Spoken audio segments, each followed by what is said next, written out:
Good morning, I'm Dilek Tuna. You're watching A News. Here are your top stories. Israeli airstrikes killed dozens in Gaza as ceasefire collapses amid renewed fighting. Global leaders gather in South Korea for the APEC Summit focused on sustainability and regional cooperation.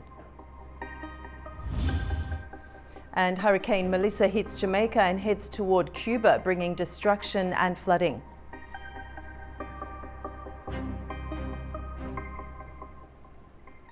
Less than 3 weeks after the Gaza ceasefire came into effect, Israel has launched fresh strikes on the territory after both sides accused one another of violating the fragile truce.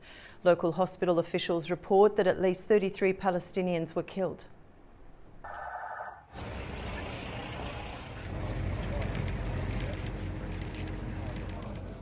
Israel has carried out airstrikes in Gaza after Prime Minister Benjamin Netanyahu ordered the military to immediately carry out powerful attacks. At least 33 Palestinians were killed in the series of Israeli strikes, according to Gaza's Hamas-run civil defense agency and hospital officials.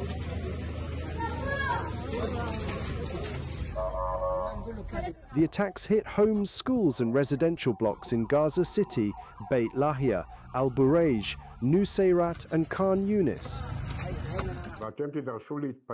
Israeli Defense Minister Israel Katz accused Hamas of attacking Israeli soldiers in Gaza on Tuesday and breaching the terms on returning the bodies of deceased hostages. The Palestinian armed group claimed it had no connection to the attack and insisted it was committed to the ceasefire deal. According to the unnamed White House official, the US was notified of the decision to carry out strikes in Gaza. Speaking to reporters aboard Air Force One on his way to South Korea from Japan, US President Donald Trump said he had heard about the latest strikes a little while ago, which he said followed the killing of an Israeli soldier. He said nothing's going to jeopardize the Gaza ceasefire deal. Amid a collapsed ceasefire, Israeli strikes in the Gaza Strip have led to devastation and casualties, with rescue teams working to free survivors from the rubble. Earlier, we were joined by Anna Evans, political analyst from Lisbon, Portugal, who said Israel's latest Gaza strikes follow a familiar post-ceasefire pattern. She said Hamas allegedly broke parts of the agreement and the US urges Israel to avoid further escalation to preserve peace. Well, what we are seeing is not a first event like this. So since the ceasefire, it has happened previously that Israel has felt the need to attack Gaza, and usually because, according to the government, Hamas has not complied with its promises with regard to the ceasefire. And so what we saw in the early hours was that, as you have mentioned, the return of hostage bodies has not complied with what was promised. And so this is one aspect of the ceasefire deal that has not been accomplished so far. What we know is that the Trump administration has played a very important role in trying to put pressure on Israel not to advance too much and resume control of Gaza, so as not to go back with the process of peace. South Korea has kicked off the APEC Summit. The three-day event is expected to draw global leaders, including US President Donald Trump and China's Xi Jinping. The Asia-Pacific Economic Cooperation Summit has opened in the South Korean city of Gyeongju. About 1,700 global industry leaders are attending the three-day event at the Gyeongju Art Center. This year's theme, Building a Sustainable Tomorrow, focuses on shared challenges, digital innovation and inclusive growth. During the opening ceremony, South Korea's President Lee Jae-myung underscored the summit's significance and pledged to strengthen regional cooperation. In an era where protectionism and nationalism are on the rise, the words cooperation, coexistence, and inclusive growth may sound hollow. Paradoxically, APEC's role as a platform for solidarity will shine even brighter in times of crisis like these. As a globally responsible leading nation, the Republic of Korea will make significant contributions to restoring the region's bonds of trust and cooperation. In particular, supply chain cooperation is key. Global leaders, including US President Donald Trump, are expected to attend, with Trump set to deliver keynote remarks. He will also hold bilateral meetings with several leaders, including Chinese President Xi Jinping. Trump has expressed optimism ahead of the talks with Xi, hoping to reduce US tariffs on Chinese goods in exchange for Beijing's commitment to curb exports of fentanyl precursor chemicals. Ukraine and European officials will meet later this week to discuss a ceasefire plan with Russia. The plan aims to strengthen protections against future attacks on Ukraine's energy infrastructure. Zelensky made the comments during a joint briefing with Dutch Foreign Minister David Van Wil, saying the talks are scheduled for Friday and Saturday, with advisors from both sides set to discuss the details. Everyone understands that after a ceasefire, with an understanding of security guarantees, it will be very difficult for Russia to renew its aggression if there are strong security guarantees. That's why this plan is focused on this. I think within the next few days, our advisors are going to meet. We preliminarily agreed for Friday, Saturday. They are going to discuss details of this plan. Now, a UN Rights Commission has concluded that Russia's drone attacks on civilians in southeastern Ukraine constitute crimes against humanity and war crimes. The UN's Independent International Commission of Inquiry on Ukraine found that Russian forces had systematically used drones to intentionally target civilians and civilian objects and cause harm and destruction. The report published this week says that more than 200 civilians have been killed in the southern Ukrainian regions of Dnipropetrovsk, Kherson and Mykolaiv since July 2024, when more than 2,000 were injured. Throughout the war, Russia has repeatedly denied accusations of targeting civilians. The Netherlands is heading back to the polls today for the third time in less than 5 years after a year of political turmoil. The vote remains highly unpredictable, as 2/3 of voters indicate they have not yet decided who they will vote for, according to Dutch media. Here's what to look out for in the election.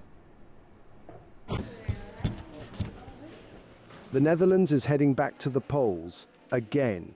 For the third time in less than 5 years, voters will elect a new parliament after months of political chaos and public frustration. Prime Minister Dick Scoof's government fell in June after far-right leader Geert Wilders pulled his Freedom Party out of the coalition, accusing his partners of blocking his plan to halt asylum migration. Now, Wilders' PVV remains the frontrunner, projected to win around 34 seats in the 150-member parliament.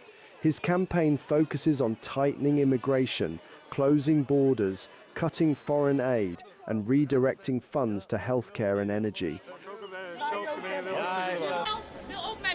Wilders has long been a controversial figure, known for his hardline stance on immigration and outspoken criticism of Islam. He has even been taken to court, facing charges of inciting hatred and discrimination due to his repeated calls for fewer Moroccans during the 2014 campaign. However, even if his party wins the most seats, forming a government will be a challenge. Major parties such as the Christian Democrats, the Liberal VVD and the left-wing Groen Links PVDA have ruled out working with him, leaving Wilders without clear partners for a coalition. Analysts suggest that some right-wing voters may switch their support to other parties that could form a viable government. We have to see, of course, whether they swing away from Wilders, but reasons to stay away from that political party is because it's hardly acceptable as a coalition party in the next few years. It failed in the previous coalition, so quite some people would think we vote for a right-wing alternative that will maybe be part of the next coalition. Voters' main concerns are clear: housing, healthcare and immigration. Nearly 2/3 of voters believe addressing the housing crisis should be a top priority, while healthcare remains a key issue for older citizens. Immigration continues to dominate national debate, often linked to housing shortages. The Groen Links PVDA alliance, led by former European Commissioner Frans Timmermans, is polling around 25 seats, with a focus on climate action, social equality and affordable housing. The Christian Democrats, under Henri Bontembal, are experiencing a resurgence, now polling close to 23 seats, promising stable governance and practical solutions for the housing crisis. The D66 party is gaining ground, boosted by former Climate Minister Rob Jetten. His upbeat, "Yes, we can" style message focuses on building more homes and investing in education. Jetten, a strong supporter of Europe and green policies, is seen as an outsider for Prime Minister. Dylan Yeşilgöz was once tipped to be the Netherlands' first female Prime Minister. But since her party's loss to Geert Wilders, the VVD leader has struggled to rebuild support. Polls now show the party heading for one of its worst results in decades. Yeşilgöz, who came to the Netherlands as a child refugee from Turkey, is campaigning to reduce migration. She's ruled out any future coalition with either Wilders or left-wing leader Frans Timmermans. With 27 parties on the ballot, no single group is expected to win a majority. This means coalition talks will be essential, though previous negotiations have shown that these talks can drag on for months. The last coalition formation took nearly 300 days. This election will not only determine who leads the country, but also whether the Netherlands can regain stability after a year of political upheaval. A year ago, eastern Spain was struck by devastating floods that claimed 229 lives and flattened entire neighbourhoods around Valencia. The disaster left survivors grappling with profound loss and trauma, while questions over government response continue to spark anger. October 29th marks one of the darkest days in Spain's history. A year ago, devastating floods claimed 229 lives and tore through Valencia and 78 surrounding towns. Torrential rains dumped what meteorologists say was a year's worth of rainfall in just hours. Streets became raging rivers, cars and underground car parks were swept away, and homes collapsed under the force of the water. Entire neighborhoods were destroyed, infrastructure was devastated, and rescue teams raced against time to save those trapped. The floods were caused by a powerful weather system known as Dana, where cold and warm air collide to produce intense storms.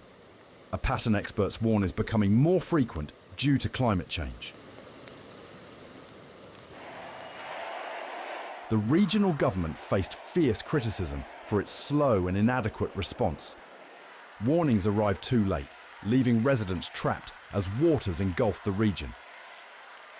Carlos Mazón, president of the Valencian regional government, was singled out for scrutiny, with many holding him responsible for the lives lost.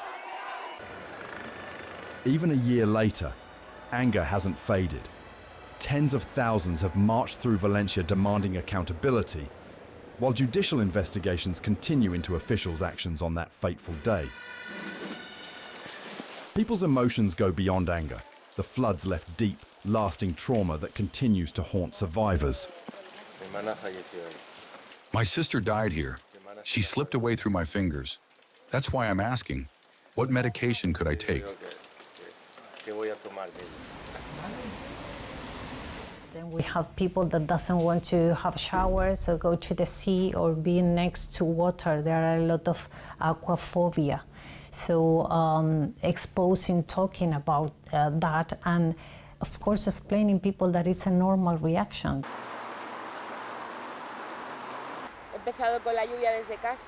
I'm learning to manage it so I can live as I used to, or as close as I can from how I was before. But I don't think any of us who have been through this are ever going to forget.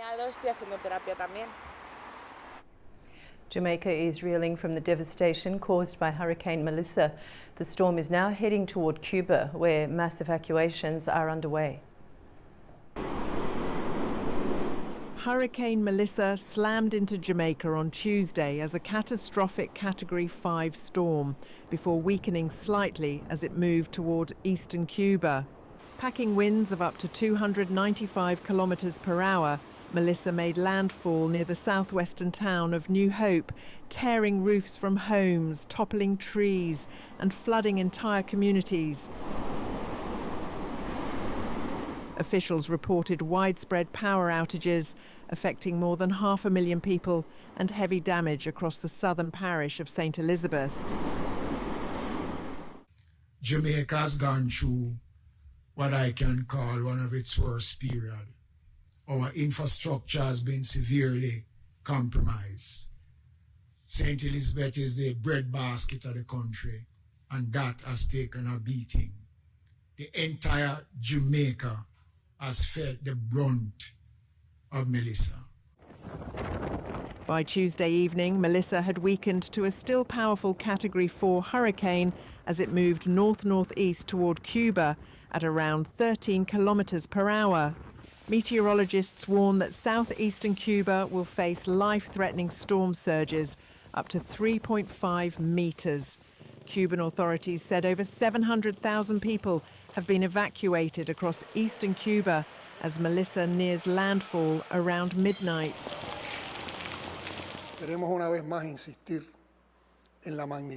We want to stress again how big this event is and the need for people to understand the risk it poses because of its scale.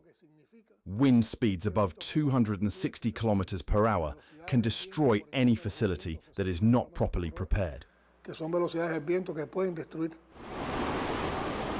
While Melissa's winds are starting to weaken, forecasters warn that the storm's greatest danger now lies in its torrential rains and destructive storm surges continuing to batter the Caribbean. US forces have killed 14 people in strikes on 4 alleged drug boats in the Pacific. That's according to Defense Secretary Pete Hegseth, who said one survivor was rescued by Mexican search and rescue teams. This is the latest in a series of attacks on boats the US says have been carrying drugs in both the Pacific and Caribbean. Hegseth said the strikes happened on Monday at the direction of President Donald Trump. At least 51 people have been killed to date in the strikes that led to an escalation of tensions between the US and the governments of both Colombia and Venezuela. Brazil has carried out its largest police raid ahead of next week's COP40 Global Summit. At least 64 people have been killed, including police officers. At least 64 people have been killed in Rio de Janeiro during Brazil's deadliest police operation, carried out just days before the city hosts global events tied to the United Nations Climate Summit. Officials say the raid involved 2,500 security personnel and 32 armoured vehicles. So far, we have arrested 56 criminals. To date, 18 criminals have been neutralised, 31 rifles seized, and a large quantity of drugs confiscated, which cannot yet be assessed because they are still in the midst of combat. The operation targeted the Comando Vermelho, Brazil's oldest active criminal organisation. Around 50 health and education facilities saw their routines disrupted, and bus routes were diverted to avoid the gunfire. Local residents struggled to find transport, with some expressing fear over the violence. I'm very scared and apprehensive because there are no buses. We're here in the middle of the street, exposed to anything that might happen. It's tense. It's very tense. I've never been through this before. I'm from Carioca, born and raised here in Rio. I live here in Rosina, and it's chaos. So I've never seen anything like this before. It's terrifying. Large-scale police operations ahead of major events have been common in Rio, which previously hosted matches of the 2014 World Cup, the 2024 G20 Summit, and this year's BRICS Summit. The death toll, which includes 4 police officers, is more than double that of Rio's previous deadliest police operation. Italy is entering the final stretch of preparations for the Milano Cortina 2026 Winter Olympics as the symbolic 100-day countdown begins. Milano Cortina.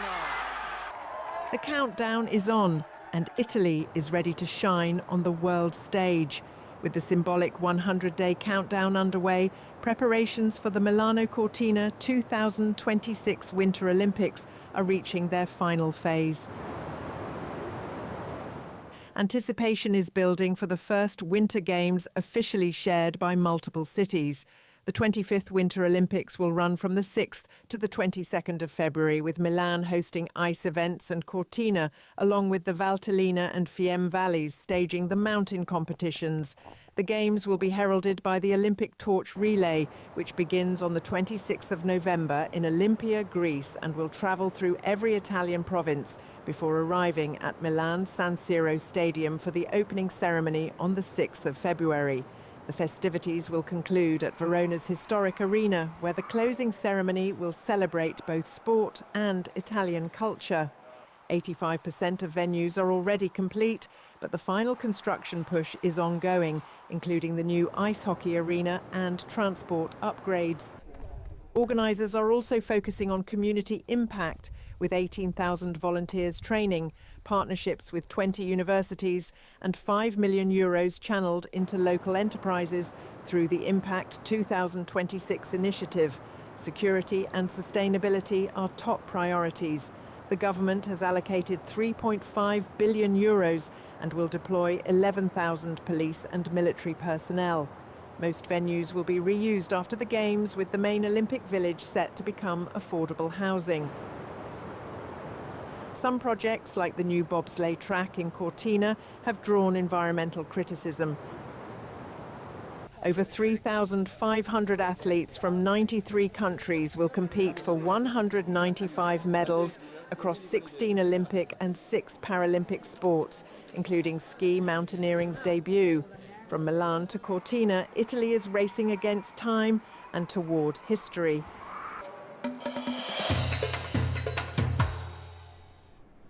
Germany's Chancellor Friedrich Merz is visiting Turkey this week, marking a significant moment in Ankara-Berlin relations.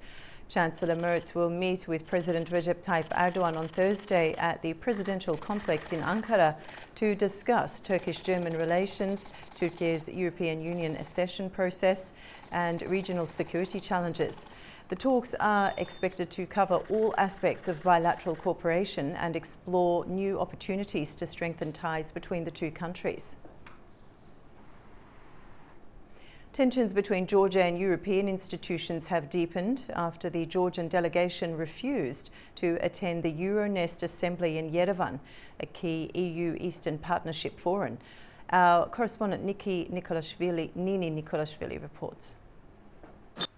The session in Yerevan gathered lawmakers and officials from across the Eastern Partnership to discuss issues central to the region's European integration, from human rights and energy security to economic convergence and education. Over 2 days, committees met to debate political affairs, legal harmonization, and the alignment of national policies with the EU standards. But two key partners, Georgia and Azerbaijan, left their seats empty. Baku refused to join the assembly, accusing the European Parliament of undermining the fragile peace process with Armenia. Georgia's absence, however, carries different and in some ways deeper implications. In a formal letter to the Euronest Assembly, Levan Makhashvili, chair of Georgia's Committee on European Integration, said that the ruling team was concerned by the actions and rhetoric of some MEPs that, in his words, contradict the principles of partnership and mutual respect. He argued that Euronest had drifted from its founding purpose, turning into a space where political bias and misinformation overshadow the dialogue. Parliament Speaker Shalva Paposhvili went further, calling the event a farce and accusing the European side of inviting members of Georgia's opposition under the guise of civil society representatives. By doing so, he said, Euronest legitimizes radical actors and disrespects the will of the Georgian people. European officials in Yerevan, meanwhile, rejected that claim. Some members of European parliaments, including Poland's Krzysztof Brejza, said that Georgia's decision reflected a growing isolation from democratic Europe, insisting that Euronest remains a crucial platform for the Eastern Partnership's European future.